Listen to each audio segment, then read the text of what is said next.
Quarterback, quarterback, quarterback. We all know that the Indianapolis Colts are going with quarterback with their first pick at number 4. What else do they need? Who else should they draft beyond round 1? Should they go after a guard, cornerback, maybe like a hybrid safety, maybe a speedy wide receiver considering Paris Campbell left? The Colts lost some pretty important pieces when they were healthy, or just important pieces in general. So we are doing a 5-round mock draft for the Indianapolis Colts, and I want you guys to follow along and give me your thoughts in the comment section down below. I'm going to show you the first pick while I am introducing you to the JDW Sports Talk Show. If you enjoy Colts content, NFL content, this is a place for you. Don't miss out. I promise you will not regret it. A lot of fun here, a lot of good stuff. So make sure you stick around, like, subscribe, put the post notification bell on, and let's continue. As you see, with the Indianapolis Colts first pick at number 4, I had them selecting Will Levis, quarterback out of Kentucky. I think this is who it is. I'll be surprised if it's anyone else here at number 4. I don't think the Colts are going to trade up. I don't think they're going to trade down. They're going to stay at number 4, and they're going to get Will Levis. So Will Levis is very overhated in my opinion. I think people are a little harsh on him, especially when you talk about, a lot of people will go ahead and say that, they'll compare the situation to Hendon Hooker. Hendon Hooker has a much easier situation than Will Levis has, and Hendon Hooker isn't even playing in a pro-ready offense. Will Levis has played in a pro-ready offense. When he actually had weapons and he had a decent supporting cast, last year in 2021, not 2022, he looked pretty damn good. He made a difference. He's a good quarterback. And this last year, he really took a step back. And, outside of Tanner McKee, maybe Aiden O'Connell, I really think Will Levis probably had the worst situation of these top 4 guys. Bryce Young had a pretty good situation, great coach, great line, good weapons. It was just a good situation all around. Stroud had a good situation, insane weapons, insane protection. Yet, I don't think Stroud is the guy. Yet, he was horrible under pressure. But you look at, Will Levis. Yeah, he definitely has his flaws up here. But you know what? It's more than worth the risk. Taking a quarterback with a big arm, he has okay accuracy. It's not great. Granted, his mechanics and everything were kind of messed up last year, but it doesn't help when, and some of the reads did look a lot worse than they were, but that was because some of these receivers weren't in the right spots. Some of the receivers just weren't doing their job, and Will Levis was counting on that. He's counting on this offensive line, and he didn't. And, he even played through injuries this last year. I think Will Levis is going to be a good NFL quarterback, and I think Shane Steichen is the guy that's going to bring Will Levis to where he needs to be to bring this team to be a pretty damn good football team. I think Will Levis is the guy for the next 10 years, 10 to 15 years. Honestly, he can move a little bit, get out of trouble if he needs to, but he's not trying to run first. Been in a pro-ready offense. The game isn't going to be too fast for him. I think he's going to get it up here. I think it's going to be one of those rare instances where he gets it up here. Levis is the guy at number 4. No trading back, no moving up. Levis a 4. Next guy we have here. Round 2, pick number 35. We have Julius Brents, cornerback from Kansas State. I really like Julius Brents, and I think Chris Ballard's going to like him as well. He has elite length. He's very good in coverage. Really, what you're getting with Brents is a very good zone cornerback with man upside. 6'3", he's got length, he's big, and maybe he's not the fastest of guys, but with his length, with his wingspan, just in general, it's going to be difficult to throw vertically on him. It's going to be difficult to throw at him. And Julian Brents would be a phenomenal pick here. Now, I know a lot of people are going to want maybe an O'Cyrus Torrence here. To be honest with you, to be realistic, I don't think O'Cyrus Torrence is going to make it this far. I don't think he's going to make it to the second round. Torrance is a phenomenal run blocking guard. He's a mauler in the run game. But you know what? It's just, is he really going to make it past the Bills? Is he going to make it past some of those teams, in the end of the first round that really need a guard? No, I don't think so. Torrance is an incredible guard, but and if he is here, fully expect Chris Ballard to take O'Cyrus Torrance. If he's not, maybe there's this guy from Minnesota. His name is John Michael Schmitz. I think he is a first-round talent. Now, he is a center, so you could maybe move him to guard, and I think he would be fine at guard. I think he would figure it out. I think he was a first-round talent. He's very strong. Torrance, John Michael Schmitz could be one of the two guys that go here at 35, but I say both of them are gone. Because you have the Giants as well. You have the Vikings who may want to guard. You have, I don't think the Vikings are going to go at their guard, but I think he's going to be gone at this point. I know people have him in the second round. I think this might be the guy at 35. If he makes it there, I think John Michael Schmitz and O'Cyrus Torrance, they may go in the first. If not, one of them is going to go in the early second. But at the end of the day, I had the Colts taking Julius Brents. I think he's a good fit. You have Stephon Gilmore's gone. You have Isaiah Rodgers on one side. I think Brents is a phenomenal pick here at 35 for Chris Ballard and Gus Bradley's defense. Lengthy, hard to get around him. Brents would be a good fit. And he's from Indianapolis as well. And he's got great character. I don't see why Chris Ballard wouldn't take him if he's there, if there's another guy here.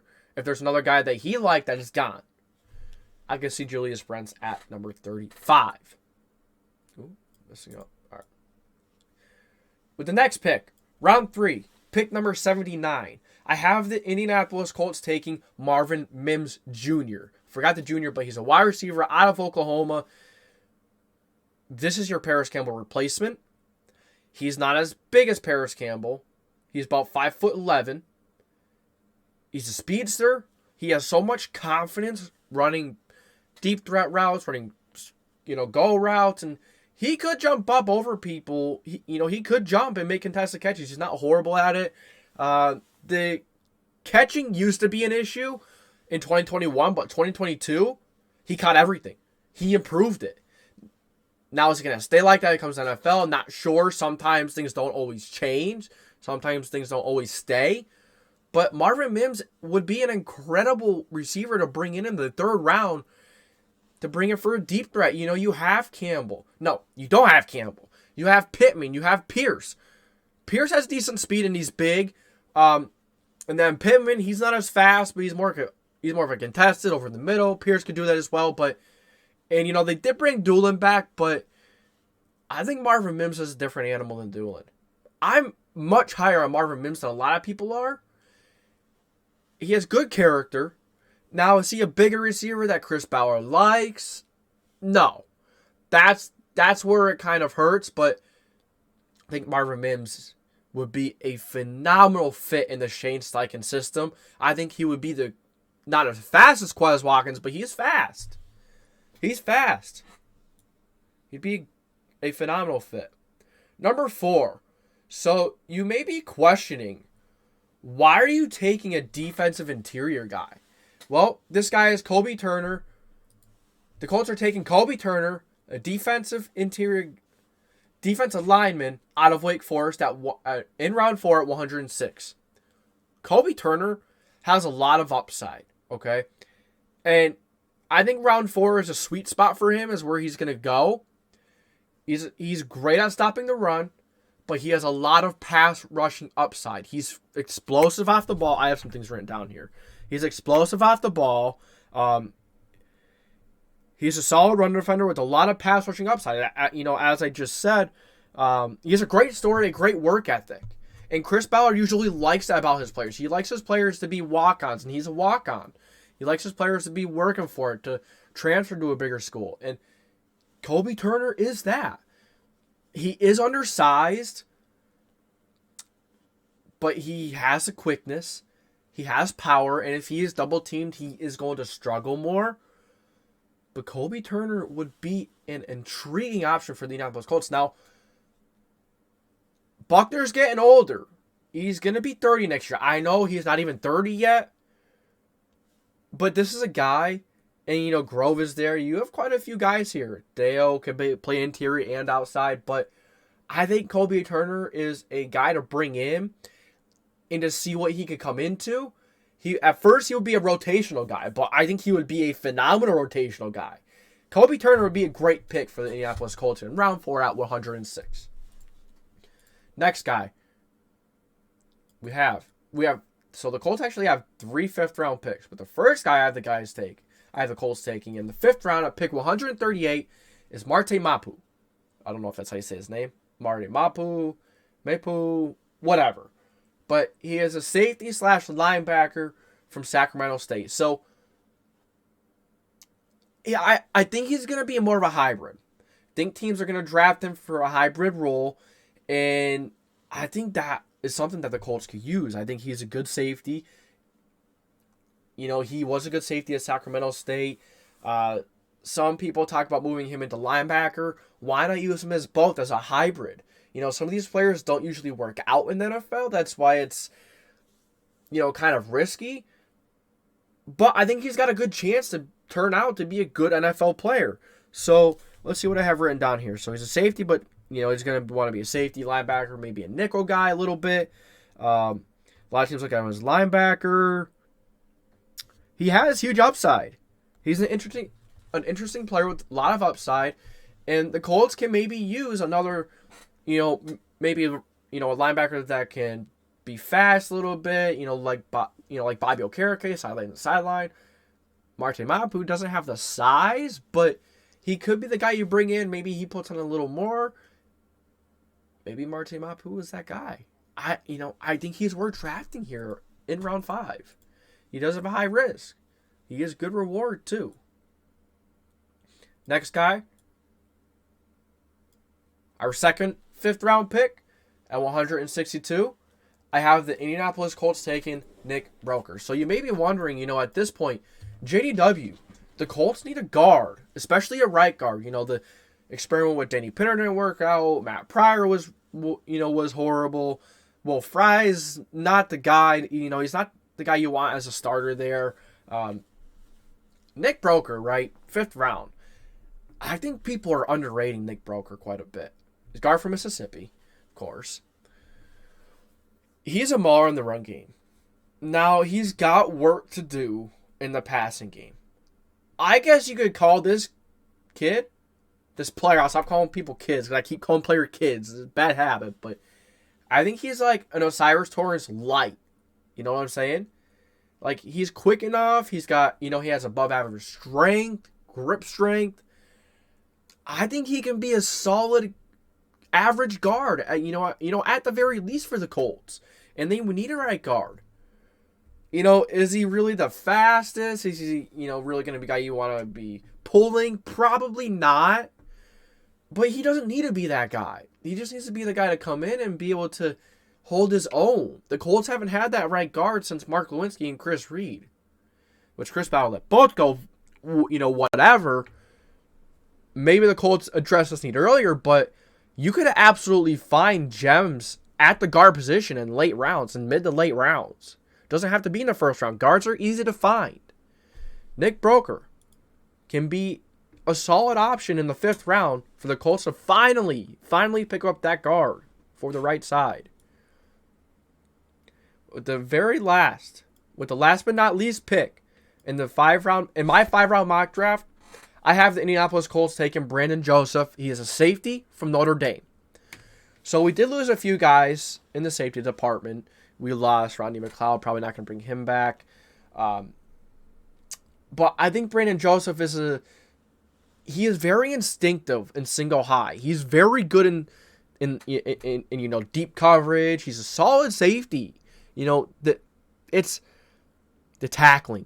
That's where it kills you. But I have faith in Gus Bradley and this Colts staff, defensive staff, to help him work on this tackling. His tackling is atrocious. It's probably some of the worst tackling you've seen.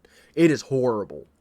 And his Short area movement isn't great, so that kind of hurts, but he's worth taking a chance on. He has a lot of good traits for a safety. If you go and look on websites about his weaknesses and all that, his tackling is half of it.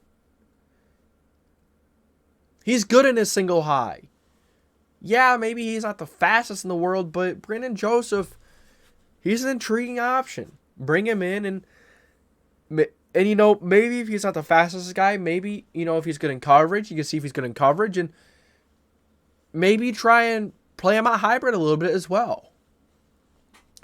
So, that is my 5-round mock draft for the... Oh, one last thing. The Colts and Gus Bradley likes a lot of safeties. That's another reason to get Brandon Joseph. You run the 3-high system. You run a cover 3. I think Brandon Joseph is a good pick here. And like I talked about him earlier, Marte Mapu can be another guy that you just have at linebacker and safety. Losing Bobby O, you still have him for like 2 positions kind of. Not really going to play safety or linebacker all the time, but he can be a solid player. There's a lot of depth in this draft this year. And I want you guys to let me know what you think about this mock draft.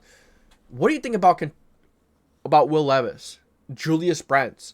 Do you think O'Cyrus Torrence makes it to 35?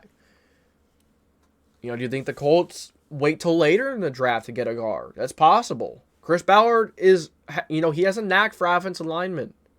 Maybe he could grab one later. But if O'Cyrus Torrence is there at 35, you take O'Cyrus Torrence, and then you have to look into other cornerback prospects. There was another cornerback prospect that I was looking into for this, for the Colts, and it was Tyreek Stevenson at 35. Thing is, I don't even think Tyreek Stevenson would. I think it would be a reach at 35, and he's mainly a man press guy. He has an incredible press tape.